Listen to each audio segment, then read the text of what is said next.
The prospect of a permanent peace settlement in Europe has come just a little nearer with the talks in Warsaw this month between Poland and West Germany. The West German delegation was led by the Foreign Minister Walter Scheel, seen here with Joseph Cyrankiewicz, President of the Polish Council of Ministers.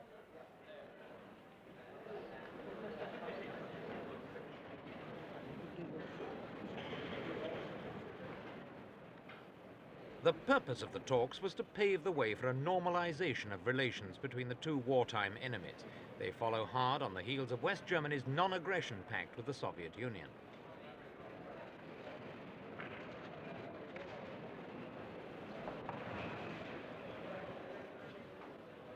Both these talks and the treaty with Russia are the latest outcome of West Germany's Ostpolitik, the pursuit of a rapprochement with the states of Eastern Europe that's been a cornerstone of Bonn's foreign policy under Socialist Chancellor Willy Brandt. In Poland's case, rapprochement involves the recognition by West Germany of Poland's western frontier, the so-called Oder-Neisse line. As a result of the last war, Poland changed direction. Politically, it moved east into the communist bloc, but geographically it shifted westwards. The shaded area on the right represents the territory Poland lost to Russia, nearly 70,000 square miles. On the left is the smaller area, about 40,000 square miles, which Poland gained from Germany. The result of all this was a massive uprooting of populations, a process whose effects are still being felt. The people filling this arena in West Berlin are all Germans who fled or were expelled from the territories handed over to Poland after the war.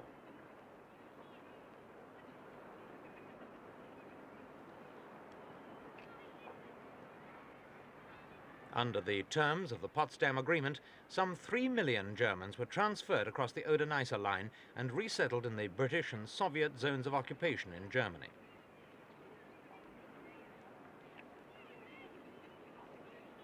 Over 1 million of these political refugees came to what is now West Germany, and today they form an aggrieved class. They refer to their former homeland as the Lost Territories, and they lend their support to those politicians who refuse to recognize the Oder-Neisse line as the boundary of a future unified Germany.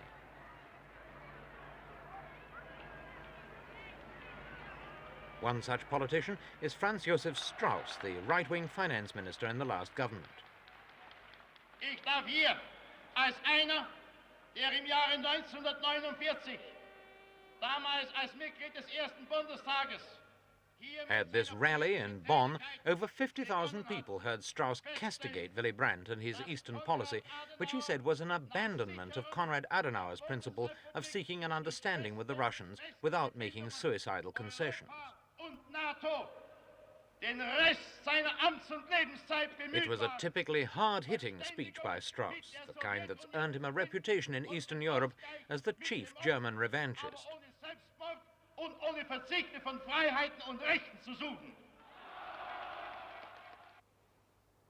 When the Poles speak of German revanchists, they mean West German, of course, not East. If there are any East Germans who nurture similar longings for their homeland, their protests are not allowed to disturb relations between fellow members of the socialist bloc.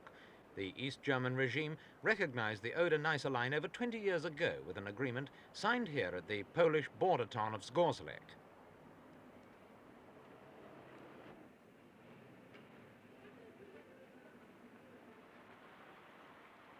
Silesia was once part of the Reich. Now it's the industrial heartland of the Polish People's Republic, the equivalent of the West German Ruhr.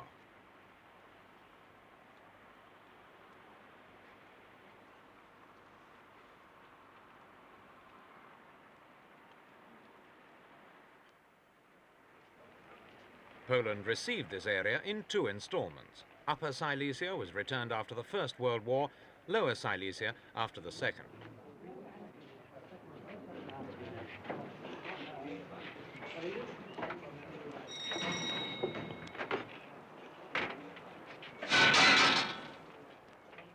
Silesian coal has been the basis for Poland's impressive post-war expansion. The country is now the world's 6th largest producer, and on a per capita basis is second only to the United Kingdom. 1 Pole in every 20 is a miner.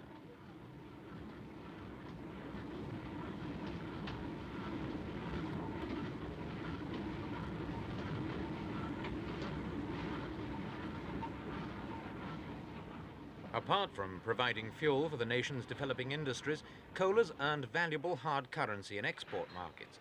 About half Poland's coal exports go to Western countries.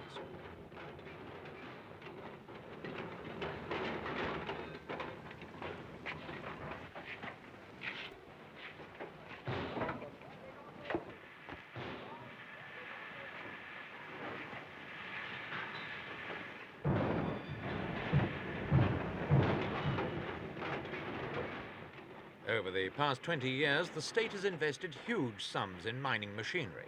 About half the work is now done by machines.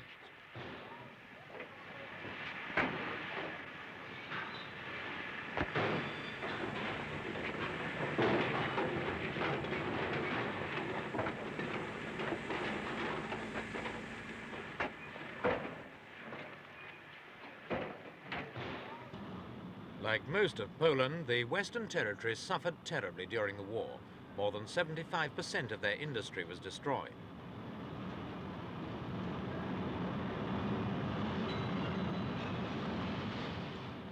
The task of rebuilding was back-breaking and expensive, but it paid off. Steel production, for example, has increased six-fold since the war, and average per capita output has attained double the world average.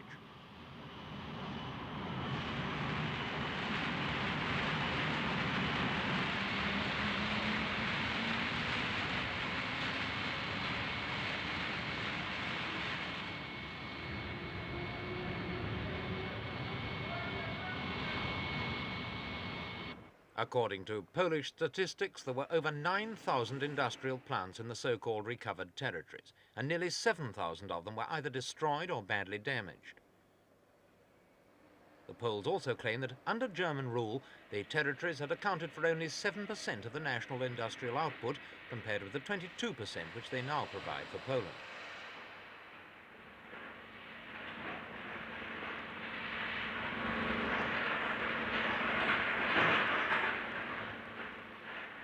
It's largely thanks to the new industries of the recovered territories that Poland is now able to satisfy 80% of its own needs in machinery, as well as exporting engineering products to over 100 countries.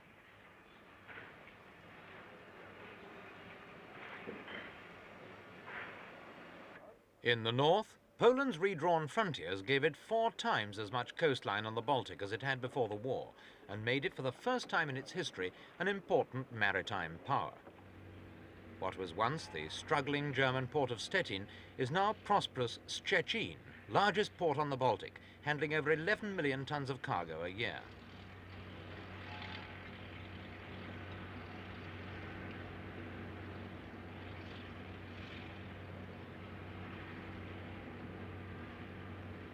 Not surprisingly, this new outlet did wonders for Poland's overseas trade.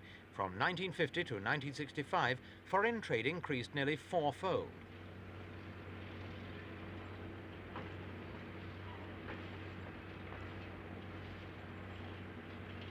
Although Poland now has commercial links with nearly every country in the world, its prosperity is firmly pegged to the Soviet economic system. 2/3 of its foreign trade is with other socialist countries, and many Polish industries are dependent upon the Soviet Union for raw materials.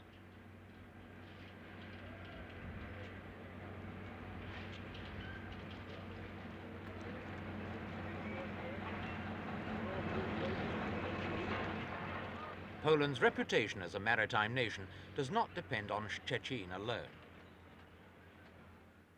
Further along the coast at Gdansk, formerly the free port of Danzig, the Poles have established their own shipbuilding industry so successfully that Poland's jumped from virtually nothing to 10th place in the world ratings, launching nearly 500,000 tons of new shipping every year.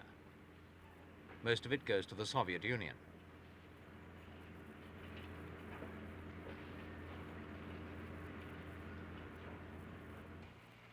The recovered territories make up about 1/3 of Poland's present area, and much of it is rich agricultural land. But here, too, there was a colossal amount of wartime damage to make good.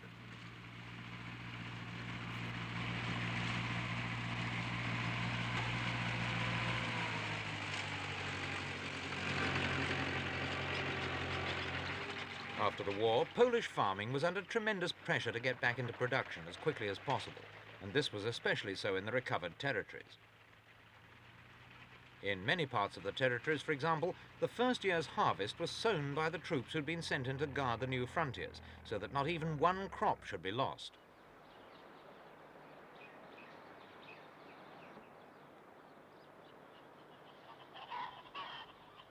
It was not just the fields and the buildings that were destroyed in the war.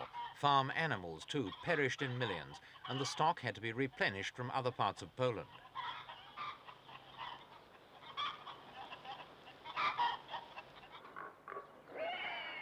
Polish farm exports now play an important role in the economy by earning foreign exchange to pay for essential imports of industrial goods.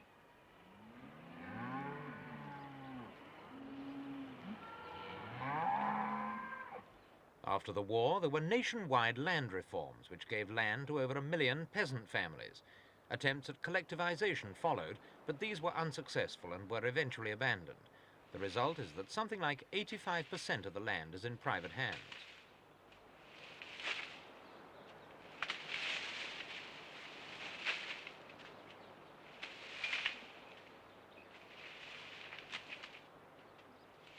The trouble is, of course, that many private farms are too small to be economically viable. There are 3.5 million of them throughout the country, and over half of them are less than a dozen acres in area. The government is trying to buy out the older peasants and to persuade the others to join farming cooperatives.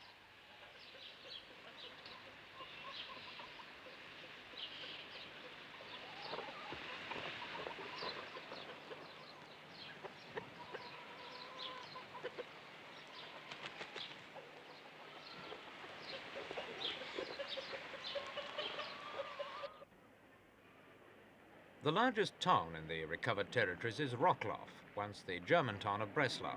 It's now very definitely Polish, having been almost entirely rebuilt by the Poles after its wartime destruction.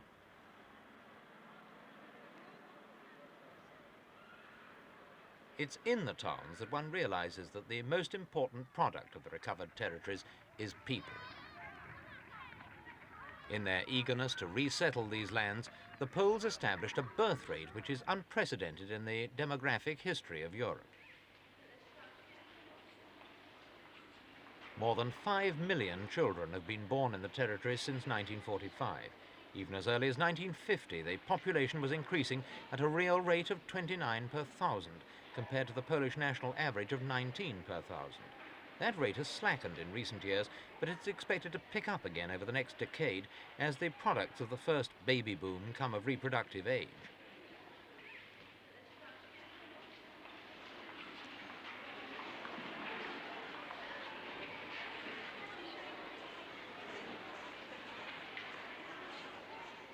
In the first 3 years after the war, over 4 million Poles moved into the territories as settlers. Some came as refugees from the lands lost to Russia in the east, but most of them came from overpopulated central Poland. With their children, they now number nearly 9 million, or a quarter of the country's total population.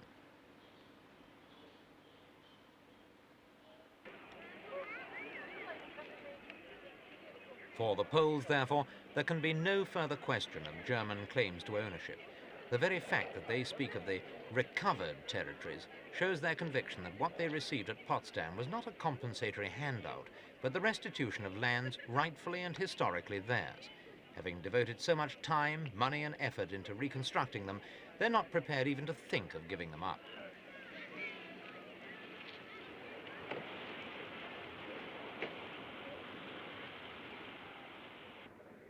West Germany's formal acceptance of the present Polish frontier and all other frontiers in Europe came in Moscow last August when Chancellor Brandt and Premier Kosygin signed a non-aggression pact between their countries. The treaty specifically mentioned the Oder-Neisse line as the irrevocable western frontier of Poland, and both parties agreed they'd no territorial claims in Europe and would make none in the future. The treaty requires ratification before it comes into force, and the German leaders made it clear it wouldn't be ratified until the Russians showed a willingness to cooperate over another problem that's been one of the greatest sources of tension between East and West in Europe, the divided city of Berlin.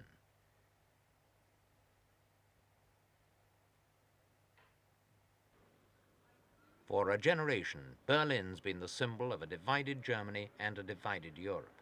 The wall erected by the East German regime to prevent migration to the west is now 9 years old, and since it was built, there's been little fruitful discussion of the city's future.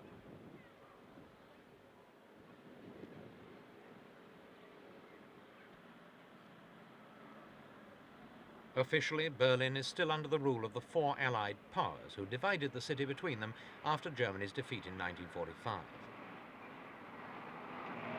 With the coming of the Cold War, the Russians withdrew from the four-power command, and the city was effectively split, not into four, but two sections, east and west.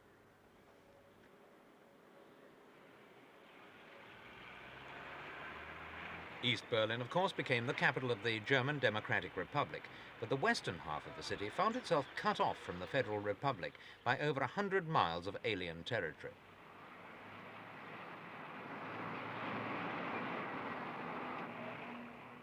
Until this year, there'd been no four-power meetings on Berlin for 16 years.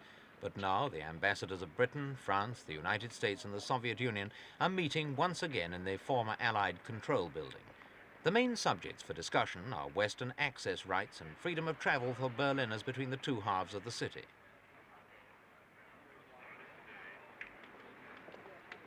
Since the signing of the Soviet-West German pact, Western diplomats have been hoping for a more conciliatory attitude from the Russians.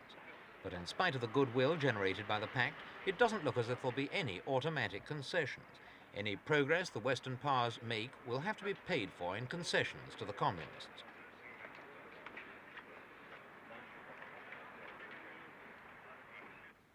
Most of the difficulties stem from the fact that West Berlin means something different to each of the interested parties. The Russians and East Germans see it as a separate political entity in which Bonn has no legal rights. It's a view not shared by the 2.5 million West Berliners who know only too well how much their prosperity, and indeed their whole way of life, depends on maintaining their close ties with the Federal Republic. Bonn has helped to strengthen these links by deliberately staging political events in the city, such as meetings of Parliament and the election of the West German president. It's this kind of political presence that the communists most object to, and which they'll probably use as a bargaining counter in the present four-power talks.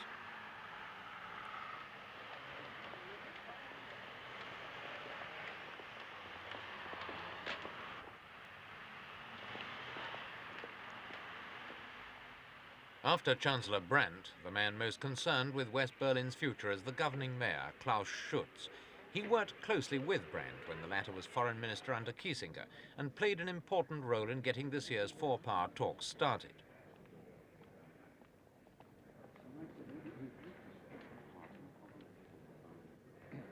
Herr Schutz has been quoted as saying the situation is not ideal but not unsatisfactory. He points out that a stable East Germany is in the interests of West Berlin. He wants to develop closer ties with East Berlin, even if this means Bonn conceding the communists' most insistent demand and officially recognizing the German Democratic Republic.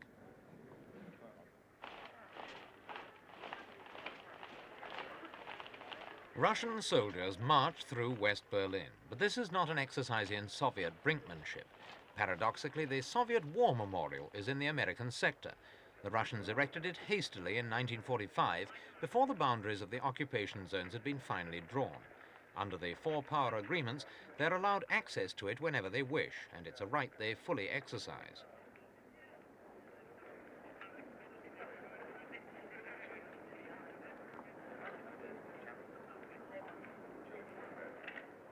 The main reason the Russians began talking to the West Germans in the first place was their desire to pave the way for a European Security Conference at which the status quo, especially in Eastern Europe, would be confirmed. The West's reaction has been to wait for some clear signs that Moscow really wanted a détente. The Soviet-German treaty, the Polish talks, the new moves on Berlin, and the Warsaw Pact's apparent willingness to discuss mutual troop reductions are all pointers to Moscow's good intentions, and it's possible the conference could convene sometime next year.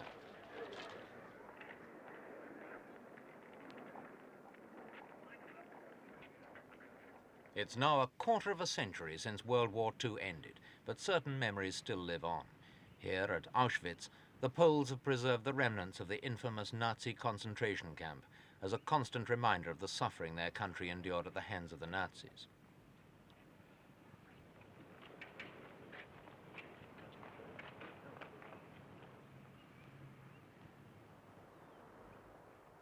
The camp claimed 4 million victims by shootings, gassings and burnings. The memories of those ghastly days are so deeply etched on the Polish mind, they'll never be entirely erased, and it's only when one realizes this fact that one can fully understand Poland's obsession about her security and her fears of a reunited and powerful Germany.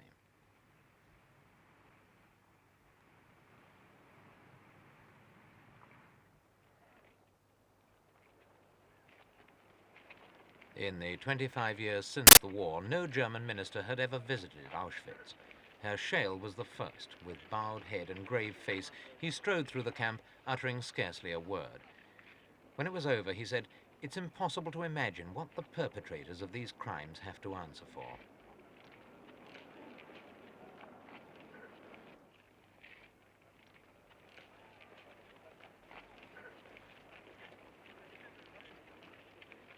After laying a wreath to the memory of those who died, Herr Scheel signed the visitor's book.